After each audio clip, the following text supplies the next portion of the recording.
जय हिंद। अमेरिका ने जो वैक्सीन के निर्माण में कच्चे माल पर जो प्रतिबंध लगाया था, जिसे एम्बार्गो कहते हैं, उसका क्यों हटा लिया? और भारत में कोरोना के सेकेंड वेव का पीक कब आएगा? और हम लोग के यहाँ बेड और ऑक्सीजन की किल्लत जो हो रही है वो कब तक सही हो जाएगी? और हम लोग ये समझते हैं कि आखिर हम लोगों ने कहाँ वो गलती किया जिस वजह से ये इतना भयानक रूप ले लिया। देखिए, अभी जो अमेरिका है उसने अपने आप पर प्रतिबंध लगाया था, एम्बार्गो लगा रखा था। एम्बार्गो एक टेक्निकल टर्म होता है जिसके तहत ये कहा जाता है कि कोई भी देश किसी शिप ट्रांसपोर्टेशन या किसी सामान को अपने देश की सीमा छोड़ने से प्रतिबंध लगा दे, उसे एम्बार्गो कहते हैं। तो ये डोनाल्ड ट्रंप भी लगा के गए थे कि वैक्सीन के जो चीज़ों के कच्चे माल होते हैं उसका एक्सपोर्ट ना हो, ताकि वो अमेरिका में इसकी कमी ना हो। लेकिन सीरम इंस्टीट्यूट ऑफ इंडिया ने ट्वीट किया, फिर भारत के विदेश मंत्री ने भी कहा था, तो इन लोगों को कोई फर्क नहीं पड़ रहा था, जो बाइडन और कमला हैरिस को। फिर बाद में हमारे अजीत डोभाल साहब ने बात किया, तो बात इन्होंने भी समझाया होगा, क्योंकि ये रक्षा विशेषज्ञ है। इन्होंने भी कहा कि भैया देखो, ईरान से हमारा भी कोई खास दुश्मनी नहीं है, फिर भी अमेरिका की वजह से ही हम लोग ने ईरान से उतना पेट्रोलियम नहीं लाते हैं। रीजन है कि ईरान से लाएंगे तो हम लोग को खुद ही फायदा होगा, फिर भी हम लोग अमेरिका के रिश्तों को देख के करते हैं। और डोभाल साहब चूंकि सुरक्षा सलाहकार है, इनकी बातों को पब्लिक नहीं किया जा सकता है, लेकिन इसके पीछे और भी कारण रहा है जिसकी वजह से अमेरिका पीछे हटा है। देखिए, कुछ लोग का यह भी कहना है कि अमेरिका ने प्रतिबंध इसलिए लगाया क्योंकि वहां चुनाव में ट्रंप हार गए हैं और जो बाइडेन जीते हुए हैं, और चूंकि मोदी जी ट्रंप के प्रचार में चले गए थे, इस वजह से इसका असर पड़ा है। और ये बात देखिए, हाउडी मोदी में मोदी जी भी गए थे वहां पे और कहे थे अब की बार ट्रंप सरकार, और नमस्ते ट्रंप भी आए थे, और इसी के साथ साथ कोरोना भी बहुत भयानक एंट्री मारा था फरवरी 2020 में हम लोग के यहाँ पे। तो कुछ लोग का ये कहना है, लेकिन ये बात गलत है, क्योंकि अगर ये असर डालता, हाउडी मोदी असर डालता या नमस्ते ट्रंप डालता, तो ये प्रतिबंध तो बाइडेन न लगाते, ये तो डोनाल्ड ट्रंप ही लगा के गए थे। तब मोदी जी का ट्रंप से तो अच्छा संबंध था, तो ये कोई रीजन नहीं था। यहाँ पर इन लोग ने अपने अमेरिका फर्स्ट की नीति पर इन्होंने कायम रहा। इसके पीछे जो हटाने का कई रीजन रहा, ये क्योंकि यहाँ पर रूस और ये चाइना एक साथ भारत के साथ आ गए, तो अमेरिका को लगने लगा कि अगर एशिया में हम लोग को बैलेंस बना के रखना है तो फिर हमें भारत को इग्नोर करके नहीं चलना पड़ेगा। साथ ही सबसे बड़ा मुद्दा क्या बन गया, यूरोपीय यूनियन और अफ्रीकी देशों ने मिलकर एस्ट्राजेनिका पर केस करने वाले हैं, क्योंकि इन्होंने वैक्सीन देने में लेट किया। अगर एस्ट्राजेनिका पे केस होगा तो ये लोग सीधा कह देंगे कि भारत के सीरम इंस्टीट्यूट ऑफ वायरोलॉजी पर, आधार पूनावाला पे, और ये लोग सीधे बता देंगे कि भाई हमारे ओर से लेट थोड़ी हो रहा है, लेट हो रहा है, मेन इन लोगों ने प्रतिबंध लगा के रखा है इसलिए लेट हो रहा है। तो इन लोग को लग गया कि भैया प्रतिबंध हटाओ, वरना कोर्ट में हम ही लोग की बेइज्जती होगी। अमेरिकी प्रतिबंध को हटने का सबसे बड़ा कारण है तो वो भारतीय कंपनी है जिसका नाम है VAV लाइफ साइंस, और एक दूसरी कंपनी है जिसका नाम है VAV लिपिड्स प्राइवेट लिमिटेड। ये दो कंपनियां मिलके एक जो सिंथेटिक फास्फोलिपिड नाम का यौगिक बनाती थी। यही वो यौगिक है जिसका ज़्यादातर यूज अमेरिका की जो 3 महत्वपूर्ण वैक्सीन है, जॉनसन एंड जॉनसन, मॉडर्ना और फाइजर, इन तीनों वैक्सीन को जो कच्चा माल यहाँ से जा रहा था, तो भारत भी इशारों में कह रहा था कि भैया तुम उधर से रोको तो हम यहाँ से रोक देते हैं। इस वजह से इन लोगों को प्रतिबंध हटाना पड़ गया। आपने वो कहावत सुना होगा कि खिसियानी बिल्ली खंभा नोचे। एक वक्त था जब वैक्सीन तथा दवाओं के निर्माण में जर्मनी का पूरी दुनिया में बोलबाला हुआ करता था। अभी जर्मनी की चांसलर, वहां प्रधानमंत्री को चांसलर बोला जाता है, वहां की चांसलर एंजेला मार्केल ने कहा यूरोपीय संघ की एक बैठक में कि यूरोपीय यूनियन दवा उत्पाद में उतना आगे नहीं बढ़ पाया जिस वजह से पूरी दुनिया में जो वर्ल्ड फार्मा कंपनी का जो एक वर्ल्ड फार्मा कंट्री का एक टैग मिल गया, वो भारत को मिल गया, क्योंकि पूरी दुनिया में अभी यही सबसे ज्यादा प्रोडक्शन कर रहा है। और अगर भारत में कहीं से भी प्रोडक्शन बंद होता है तो पूरी दुनिया को इसका प्रभाव झेलना पड़ेगा। इसलिए ये क्रिटिसाइज कर रही थी भारत को कि यूरोपीय यूनियन को आगे आना चाहिए भारत को फार्मास्यूटिकल कंपनी को कम्पिटिट करने के लिए। इनका कहना था कि इन लोग आगे नहीं बढ़ सके इसलिए भारत बढ़ गया। कोई बात नहीं, तुम ऐसे ही जलते रहो, हम ऐसे ही जलवे दिखाते रहेंगे। अब बात कर लेते हैं दोगले चाइना की। चाइना एक और कह रहा है कि भारत को मदद सामग्री दी जाएगी, और दूसरी ओर चाइना जो क्या किया है, उसने जो चाइना से भारत आने वाले जो एयरलाइन थी जिसका नाम था सिचियान एयरलाइंस, इस एयरलाइंस की उड़ानों को 15 दिन के लिए रद्द कर दिया गया, और कहा है कि 15 दिन बाद हम समीक्षा करेंगे कि खोलने लायक है कि नहीं, क्योंकि भारत में कोरोना बहुत पीक पर चल रहा है। अब यही वो एयरलाइंस थी जो वहां से जरूरी मेडिकल इक्विपमेंट ले आ रही थी, ऑक्सीजन के लिए जो ऑक्सीजन कंसंट्रेटर वगैरह के डिमांड भारत में बढ़ गए थे, तो उसको ले आ रही थी। अब प्रतिबंध लग गया, अब आ नहीं सकता है, और साथ ही साथ उसने अपने सामानों का रेट 40% बढ़ा दिया है। यही वाला है सब, ये सब पता नहीं किस मेंटेलिटी के हैं सब। खैर हमें एक एक का चेहरा याद रहेगा, इन एक एक का चेहरा याद रहेगा। ये चुनाव जीतने से पहले कहती थी कि हम आई एम इंडियन, चुनाव जीतने के बाद कहती है आप कौन है, हम इंडियन नहीं जानते। वाह रे भैया भाई, बड़ो खड़े सूझ जाने वाला आदमी यहाँ पे। एक एक का चेहरा याद रखा जाएगा इसको। कहते हैं ना, जरा सी सुराख क्या हुई मेरे जेब में, सिक्कों से ज्यादा तो मेरे रिश्तेदार गिर गए। कोई बात नहीं, बुरा वक्त का भी एक बुरा वक्त आता है, एक दिन ये भी दिन कट जाएगा जब खुशी ना ठहरी तो गम की औकात क्या। लेकिन ऐसा नहीं है कि सारे देश चाइना की तरह हरामी हैं। बहुत से हमारे देश हैं जो इन्होंने जैसे ऐसे भारत के विकट परिस्थितियों में साथ दिया है।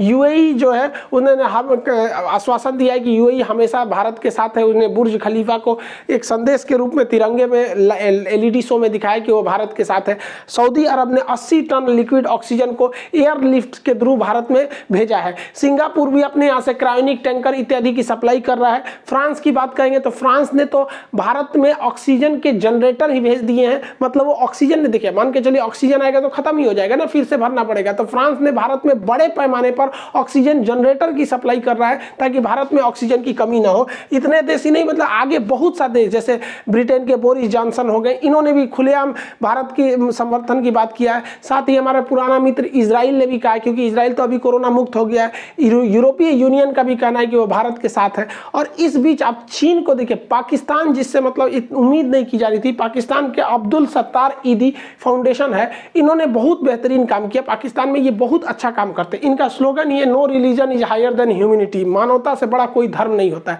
इन्होंने भारत को पेशकश की कि वो अपनी फाउंडेशन की ओर से, अपनी चैरिटी की ओर से भारत को एम्बुलेंस देंगे और नर्सिंग स्टाफ देंगे। देखिए इस वक्त एम्बुलेंस की जितनी जरूरत नहीं उतनी नर्सिंग स्टाफ की जरूरत है, क्योंकि भारत में कोरोना धड़ल्ले से बढ़ते जा रहा है। तो इन्होंने पेशकश किया। हालांकि इनकी पेशकश को हम लोग शुक्रिया कहते हैं कि भैया ऐसी अगर ऐसी सोच रहे पाकिस्तान भारत की, तो भाई दोनों देशों के लिए अच्छा होगा। लेकिन ये मेरे ख्याल से अभी इनको इक्विपमेंट देने से बेटर है वहां पे भी ऐसी स्थिति आएगी, क्योंकि वहां भी सेकेंड वेव नहीं है, तो फिर ये वहां पे भी जरूरत पड़ेगा। खैर मुसीबत की घड़ी में इंसान देखता है कि कौन कौन साथ में खड़ा था। भारत के उद्योगपतियों ने बढ़ चढ़ के हिस्सा लिया है, चाहे वो स्टील निर्माता कंपनी हो, जिंदल हो, रिलायंस हो, अडानी, अंबानी, टाटा, जितनी बड़े बड़े हस्ती थे, बहुत ज़्यादा संख्या में इन्होंने ऑक्सीजन को मतलब भारत को सप्लाई किया स्टील अपने अपने कारखानों से, ताकि वो भारत के जो ऑक्सीजन डिमांड है उसे पूरा किया जा सके। साथ ही जो गुरुद्वारे थे, तो गाजियाबाद के गुरुद्वारे ने बड़ा अच्छा पहल किया है। जैसे वो लोग खाने का लंगर देते हैं, वैसे ही उन्होंने ऑक्सीजन के लंगर चलाए हैं। जैसे हॉस्पिटल में बहुत से लोग भटक रहे हैं, उनको किसी को कहा जा रहा है 2 घंटे बाद ऑक्सीजन आएगा, तो 2 घंटे में तो बेचारा मर जाएगा। तो ये लोग क्या कर रहे हैं ना, उनको गाड़ी में ही को मरीज को वहीं पे ऑक्सीजन दे रहे हैं जब तक वहाँ इंतजाम नहीं हो रहा है। भाई बहुत अच्छा काम कर रहे हैं ये लोग, भाई वाहे गुरु की जय, भाई बढ़िया काम करते हैं ये लोग, बहुत आगे रहते हैं समाज सेवा में। और हमारी आर्मी भी पीछे नहीं। आर्मी ने कहा कि जो सिलेंडर ऑक्सीजन के सिलेंडर भारतीय सेना के लिए रिजर्व रखे गए थे, उन्हें ये लोग रिलीज कर रहे हैं पेशेंट के लिए, कोरोना पेशेंट करने के लिए। और हमारे जो CDS प्रमुख है बिपिन रावत जी, इन्होंने कहा कि जो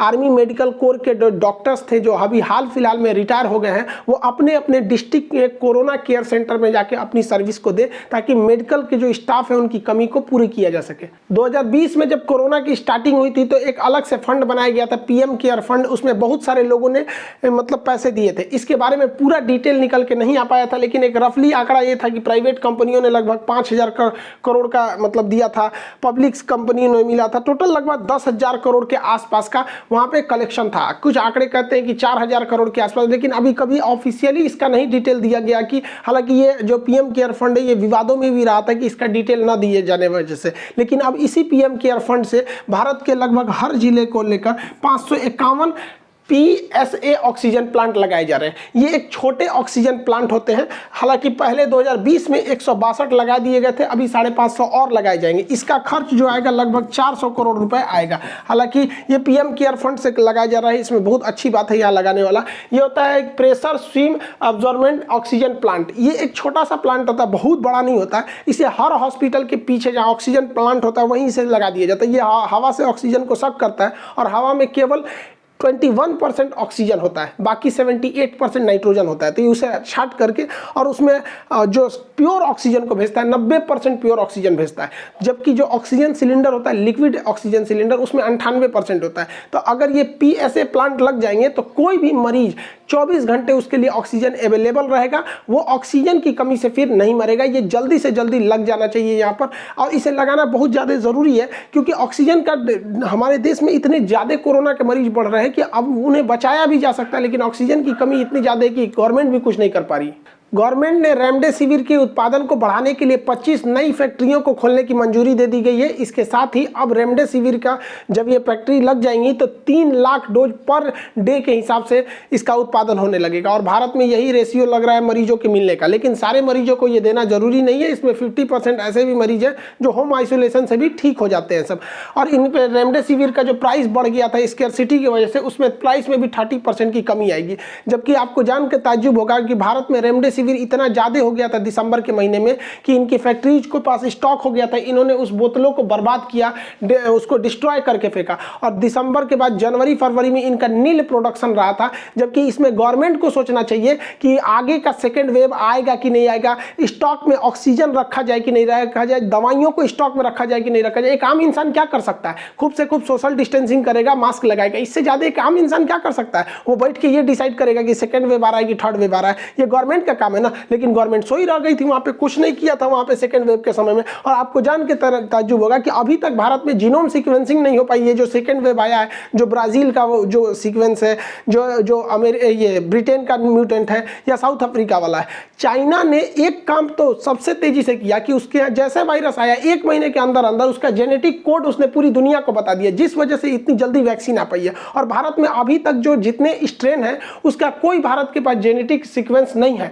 इस वजह से आपको केवल ये बताया जाता है कि आप कोरोना पॉजिटिव है, लेकिन ये नहीं बताया जाता है कि आप कौन से वेरिएंट से पॉजिटिव है। साउथ अफ्रीका वाले हैं, या फिर ब्रिटेन वाले हैं, या फिर वो पुराना चाइना वाले हैं। पुराना चाइना वाले रहेंगे तो कोई दिक्कत नहीं है, ब्रिटेन और साउथ अफ्रीका ब्राजील वाले ये बहुत खतरनाक है सब, इसी में लोगों की जान चली जा रही है। तो अभी तक ये नहीं किया गया, क्योंकि जनवरी फरवरी के बाद अजीब सी एक माहौल हो गया। हम लोगों को लगा कि जैसे हम लोग कोरोना जीत जाएंगे। हमारे प्रधानमंत्री बिना किसी से सलाह लिए ये कहते हैं कि हम लोगों ने कोरोना को हरा दिया है, अब हम वैक्सीन डिप्लोमेसी करते हैं, पूरी दुनिया को वैक्सीन बांटते हैं। ये वो इजराइल के पास भी वैक्सीन था, उसने किसी को नहीं बांटना। तो हम लोगों ने एक प्रॉपर स्टडी नहीं किया। जो वक्त था हमें अपने ऑक्सीजनों के डिमांड को देखने का, उसकी कैपेसिटी, उसके प्लांट्स को देखने का, दवाइयों को देखने का, उस समय हमारे यहाँ मंत्रिमंडल में भाषण लिखा जा रहा था कि कैसा भाषण अच्छा रहेगा बंगाल के चुनाव में, चाहे वो आसाम के चुनाव में। किसी भी पार्टी को देखिए, चाहे ममता बनर्जी हो, आसाम हो, या फिर कहीं पे भी हो, जिस धड़ल्ले से प्रचार किया गया था उसका खामियाजा अब बंगाल के लोगों को भुगतने लगेगा। बंगाल के लोग आप ध्यान से सुनिएगा, 5 मई का इंतजार कीजिए। 5 मई से आपके यहाँ पर डे 50,000 केस मिलेगा। ये चुनावी रैलियों में जो आप लोग पूरा जमा के भीड़ लगा दिए थे, जो नेताओं को दिल खुश कर देता था वो भीड़, अब वो आपको सताएगा भीड़। जब आपके यहाँ 50,000 से ज्यादा केस केवल 5 मई तक वेट कीजिए, वहां सबको मिलने वाला है। यहाँ पर ये देखिए, ये चुनाव आयोग को देखिए, ईवीएम की तैयारी वैसे कर रहा था जैसे लग रहा था वैक्सीन की तैयारी किए जा रहे हैं। हद है इन लोग को। खैर क्या करिएगा, यहाँ हमारे चुनाव आयोग भी थे, सुनील अरोड़ा जी, अब ये रिटायर हो गए। अब इनको बहुत जल्दी कहीं का राज्यपाल या शायद गोवा का राज्यपाल बना दिया जाए, या राज्यसभा का सदस्य बनाया जाए, क्योंकि ये लोग तो जिंदगी भर ऐसे तो कमेबे किए हैं लोग। अब रिटायरमेंट होने के बाद भी इन लोग को चाहिए, इन लोगों को शर्म आना चाहिए कि मद्रास हाईकोर्ट जो है उसने कहा कि भाई इलेक्शन कमीशन पर क्या करना चाहिए, मुकदमा करना चाहिए, डेथ का, हत्या का आरोप का मुकदमा करना चाहिए, क्योंकि इनकी रैलियों से इतनी भयानक कोरोना निकला है जिसका कोई हद नहीं। कोरोना में ना राजनीति भी बहुत तेजी से होती रही है। कांग्रेस कह रही है कि जो हम लोगों ने 70 साल में नहीं लिया उतना तो मोदी जी ने 7 साल में किया। तो भाई कांग्रेस वालों, पहली बात तो तुम लोगों ने 70 साल शासन नहीं किया, केवल 54 साल शासन किया आप लोग। पता नहीं कौन सा 70 साल गिनवाता है सब बैल सब। और जो कांग्रेस शासित राज्य है ना, वो राजस्थान देख लो, वहां पे वहां भी हालत ऐसे ही है। किसी भी राज्य को देखो, महाराष्ट्र में उद्धव ठाकरे की सरकार, वहां भी हालत वैसे ही है। चाहे बिहार का देख लीजिए, बिहार में बहार है, नीतीश कुमार है, क्या बिहार में कोरोना नहीं है? हर जगह पर कोरोना है। लेकिन आप सरकार को नहीं बोल सकते। इसके लिए एक नया फॉर्मूला आया है कि अगर काम अच्छा होता है तो सरकार करती है, और काम गड़बड़ होता है तो इसके लिए सिस्टम जिम्मेदार है।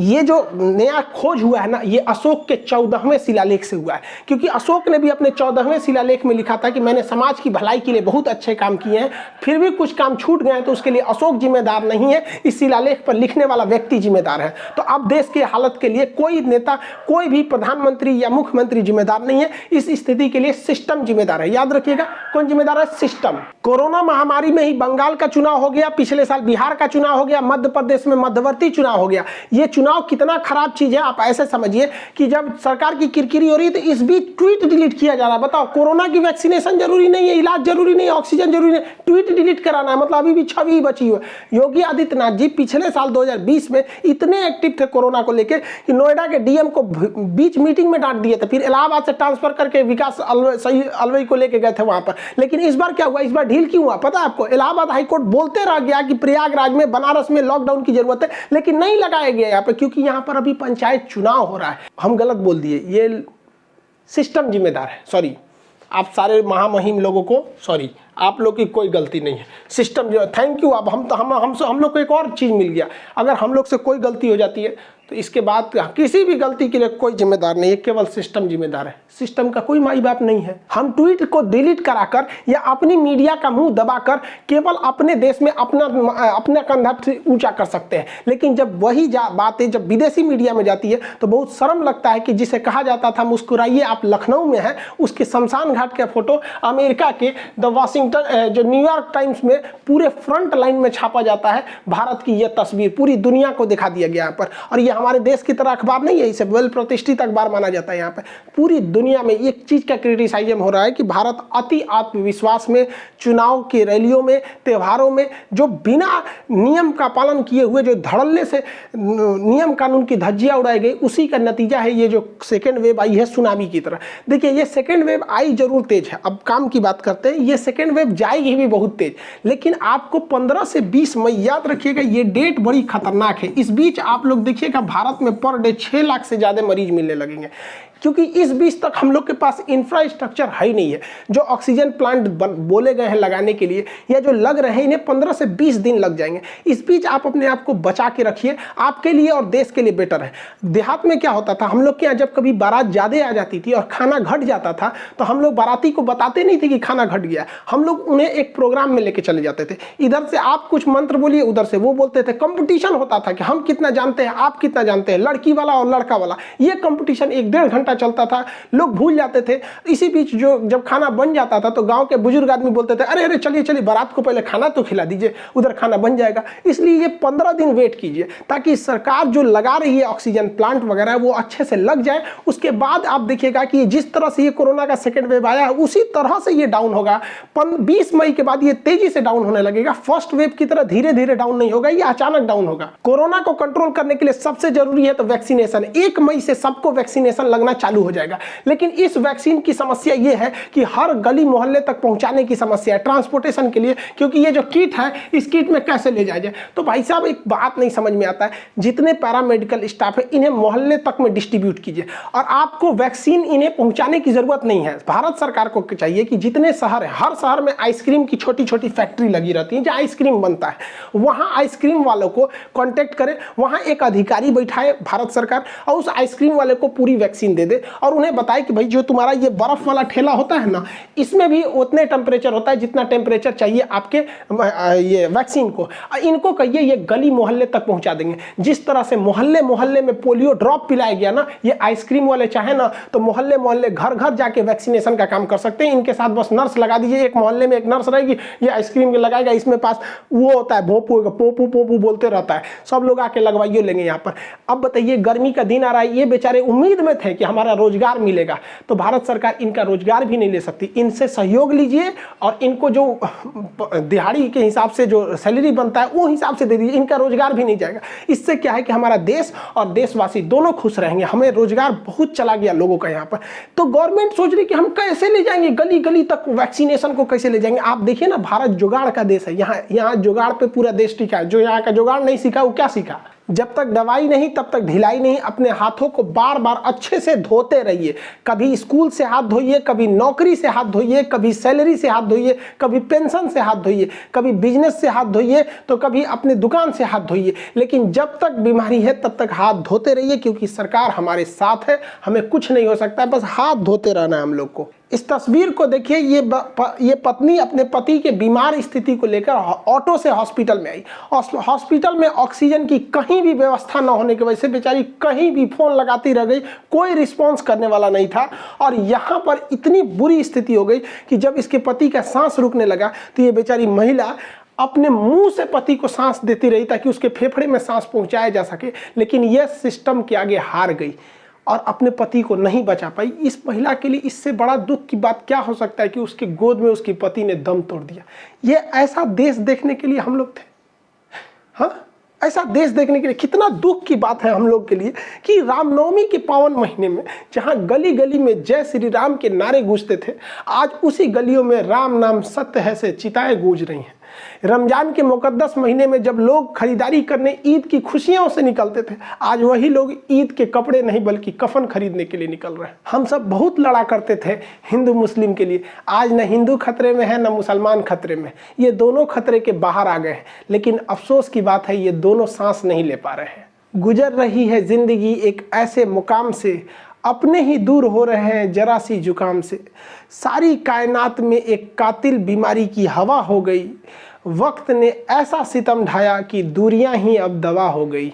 आप सभी से हाथ जोड़कर निवेदन है कि केवल 15 से 20 मई तक अपने आप को बचा के रखिए। उसके बाद ये सेकेंड वेव धीरे धीरे डिक्लाइन होगा और फिर से भारत वैसे ही मुस्कुराएगा।